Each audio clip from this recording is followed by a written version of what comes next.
എന്നാൽ പിന്നെ നമുക്കൊരു Kerala style chicken dum biryani prepare ചെയ്യാം. ആദ്യമായിട്ട് തന്നെ ഇതിന് എന്തൊക്കെ ഇൻഗ്രീഡിയൻസ് വേണമെന്ന് നമുക്കൊന്ന് നോക്കാം.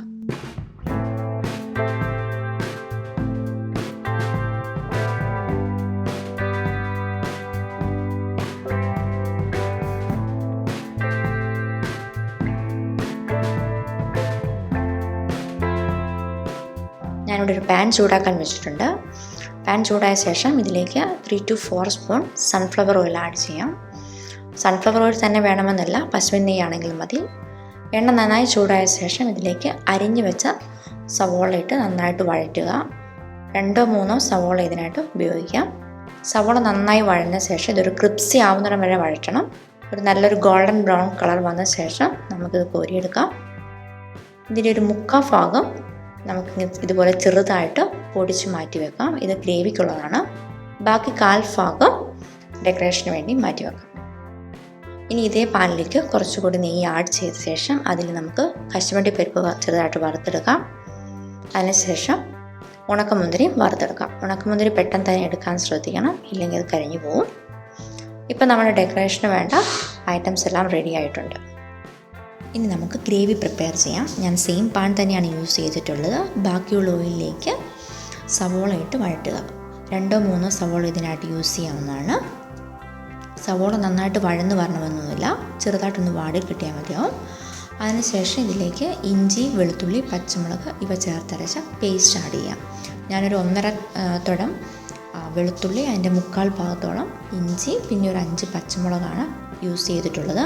എരിവ് അധികം ആവശ്യമുള്ളവർക്ക് കൂടുതൽ പച്ചമുളക് ഇടാവുന്നതാണ്. ഇതിൻ്റെ പച്ചമണം ഒന്ന് മാറുന്നതിന് വരെ ചെറുതായിട്ടൊന്ന് വഴറ്റുക. അതിനുശേഷം ഇതിലേക്ക് ആവശ്യത്തിന് ഉപ്പ്, ഒരു 2 ടീസ്പൂൺ ഗരം മസാല, 1/2 ടീസ്പൂൺ മഞ്ഞൾപ്പൊടി ഇവ ആഡ് ചെയ്തിട്ട് ഒന്ന് വഴറ്റുക. ശേഷം ഇതിലേക്ക് കഴുകി വെച്ച ചിക്കൻ ഇട്ട് നന്നായിട്ടൊന്ന് വഴറ്റുക. ഒരു 5 മിനിറ്റ് നേരം ചിക്കൻ നന്നായിട്ട് വഴറ്റി കൊടുക്കുക. തുറന്ന് വെച്ച് വഴറ്റിയാൽ മതിയാവും. അതിനുശേഷം ഇതിലേക്ക് ഒരു കൈപ്പിടി നിറയെ മല്ലിയില, 3-4 സ്പൂണ് പുതിനയില അരിഞ്ഞതെല്ലാം കൂടെ ചേർത്ത് നന്നായിട്ട് മിക്സ് ചെയ്യുക. ഒരു 2 തക്കാളി അരിഞ്ഞത്, 1 ടീസ്പൂൺ നാരങ്ങാ നീര്, കുറച്ച് തൈര് കൂടെ ചേർത്ത് ഒന്ന് മിക്സ് ചെയ്താൽ നല്ലതായിരിക്കും. അതിനുശേഷം ഇത് മൂടി വയ്ക്കുക. ലോ ഫ്ലെയിമിലിട്ട് ഒരു 10 മിനിറ്റ് നേരം വേവിക്കുക. ചിക്കൻ അടിയിൽ പിടിക്കാണ്ട് ഇടയ്ക്കൊന്ന് ഇളക്കി വിട്ടാൽ നല്ലതായിരിക്കും. 10 മിനിറ്റ് ആയിട്ടുണ്ട്. ഇപ്പം നമ്മുടെ ചിക്കൻ നന്നായിട്ട് വെന്തിട്ടുണ്ട്. ഇതിന് കുറച്ച് ഞാനിതിൻ്റെ മുകളിൽ തെളിഞ്ഞ് വന്ന ഓയിൽ കുറച്ചെടുത്ത് മാറ്റുന്നുണ്ട്. ഇത് നിർബന്ധമുള്ള കാര്യമല്ല. റൈസ് കുക്ക് ചെയ്യുമ്പോൾ അതിനകത്ത് ആഡ് ചെയ്യാൻ വേണ്ടി മാറ്റുന്നതാണ്. റൈസിന് കുറച്ചൊരു ചിക്കൻ്റെ ഒരു ഫ്ലേവർ കൊടുക്കാൻ വേണ്ടിയാണ്. ഇത് ഓപ്ഷണലാണ്, നിർബന്ധമുള്ള കാര്യമല്ല. ചിക്കൻ വെന്ത് വരുമ്പോൾ അതിൽ വെള്ളം അധികമായിട്ട് വന്നാൽ നിങ്ങൾക്കത് മാറ്റി വെക്കാവുന്നതാണ്. അല്ലെങ്കിൽ കുറച്ച് നേരം തുറന്ന് വെച്ച് ആ വെള്ളം വറ്റിച്ചാലും മതിയാവും.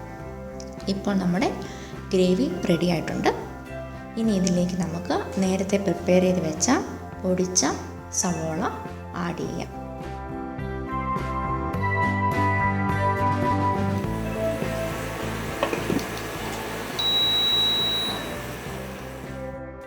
ഇനി നമുക്ക് റൈസ് പ്രിപ്പയർ ചെയ്യാം. ഞാനിവിടെ ബസ്മതി റൈസ് ഒരു 4 കപ്പാണ് യൂസ് ചെയ്തിട്ടുള്ളത്. അരി നേരത്തെ തന്നെ കഴുകി വാരി വെള്ളം പോകാനായിട്ട് വെക്കണം. ഇനി അടികട്ടിയുള്ള ഒരു പാത്രത്തിലേക്ക് കുറച്ച് നെയ്യ് ഒഴിച്ച്, അതുപോലെ തന്നെ നേരത്തെ ചിക്കനിൽ നിന്ന് എടുത്ത് മാറ്റി വെച്ച നെയ്യും കുറച്ച് ഞാനിതിലോട്ട് ആഡ് ചെയ്തിട്ടുണ്ട്. അത് ഓപ്ഷണലാണ്, നിർബന്ധമുള്ള കാര്യമല്ല. അതിൽ സ്പൈസസ് ഇട്ട് വഴറ്റണം. ഏലക്ക, ഗ്രാമ്പു, കറുവപ്പട്ട ഇത് 3 കൂടി ചെറുതായിട്ടൊന്ന് പൊടിച്ചാണ് ഞാനിത് ചേർത്തിരിക്കുന്നത്. ഇത് പൊടിക്കണമെന്ന് നിർബന്ധമില്ല, ചെറുതായിട്ടൊന്ന് ചതച്ച് ചേർത്താൽ മതിയാവും. അതിനുശേഷം ഇതിലോട്ട് കുറച്ച് സവോള ഇട്ട് വഴറ്റാവുന്നതാണ്. സവോള നന്നായിട്ടൊന്ന് വഴന്ന് വന്ന ശേഷം 1 കപ്പ് അരിക്ക് 1.5 കപ്പ് വെള്ളം എന്ന കണക്കിൽ വെള്ളം ഒഴിക്കുക. ഞാൻ 6 കപ്പ് വെള്ളം ഒഴിച്ചിട്ടുണ്ട്. ഇപ്പോൾ അതിലേക്ക് ആവശ്യത്തിന് ഉപ്പ് ചേർത്ത ശേഷം വെള്ളം തിളയ്ക്കാൻ വെക്കുക. വെള്ളം നന്നായിട്ട് തിളച്ച ശേഷം നമുക്ക് അരി ഇതിലേക്ക് ഇടാം.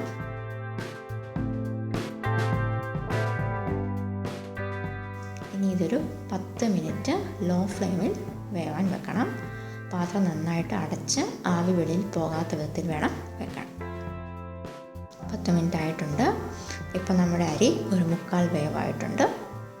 ഇനി നമുക്ക് ദമ്മിടാം. ഇതിന് അടികട്ടിയുള്ള ഒരു പാത്രം തന്നെ വേണം. പ്രിപ്പയർ ചെയ്ത് വെച്ച ഗ്രേവി ഇപ്പോൾ ഞാൻ ഇതിലേക്ക് മാറ്റിയിട്ടുണ്ട്. ഇത് ഒരേ കനത്തിലായിരിക്കാൻ ശ്രമിക്കണം. ഇനി ഇതിന് മുകളിലേക്ക് ചെറിയൊരു ലെയർ റൈസ് ഇട്ട് കൊടുക്കുക. അതിന് മുകളിലോട്ട് മല്ലിയില ഇട്ട് കൊടുക്കുക. പിന്നെ പ്രിപ്പയർ ചെയ്ത് വെച്ച റൈസിൻ്റെ പകുതി ഭാഗം ഇതിന് മുകളിലോട്ട് ഇട്ട് കൊടുക്കുക. ഇനി അതിന് മുകളിൽ കുറച്ച് നെയ്യ് ഇട്ടിച്ച് കൊടുക്കുക. പിന്നെ ഡെക്കറേഷന് വെച്ചിട്ടുള്ള സവോള വഴന്നത്, കശുവണ്ടിപ്പരിപ്പ്, മുന്തിരിങ്ങ, കുറച്ച് മല്ലിയില ഇട്ട് കൊടുക്കുക. ഇനി ബാക്കിയുള്ള അരി ഇതിന് മുകളിലേക്ക് ഇട്ട് കൊടുക്കുക. അതിന് മുകളിൽ വീണ്ടും കുറച്ച് നെയ്യ് ഇട്ടിച്ച് കൊടുക്കുക. അതുപോലെ കുറച്ച് മല്ലിയില, ബാക്കിയുള്ള സവോള, കശുവണ്ടിപ്പരിപ്പ്, മുന്തിരിങ്ങ എല്ലാം ഇട്ട് കൊടുക്കുക. ഇനി ഇത് നന്നായിട്ട് അടച്ചു വെക്കുക. ആവിയൊട്ടും വെളിയിൽ പോകരുത്. ഇപ്പം ഇതിന് മൂടിക്ക് ചെറിയൊരു ഹോളുണ്ട്, അത് ഞാൻ ചെറിയൊരു ടിഷ്യൂ പേപ്പർ വെച്ച് അടച്ചിട്ടുണ്ട്. ഇനി ഇതൊരു 10 മിനിറ്റ് ലോ ഫ്ലെയിമിൽ വെച്ച് വേവിക്കുക. 10 മിനിറ്റ് ആയിട്ടുണ്ട്. ഇപ്പോൾ നമ്മുടെ ബിരിയാണി റെഡി ആയിട്ടുണ്ട്.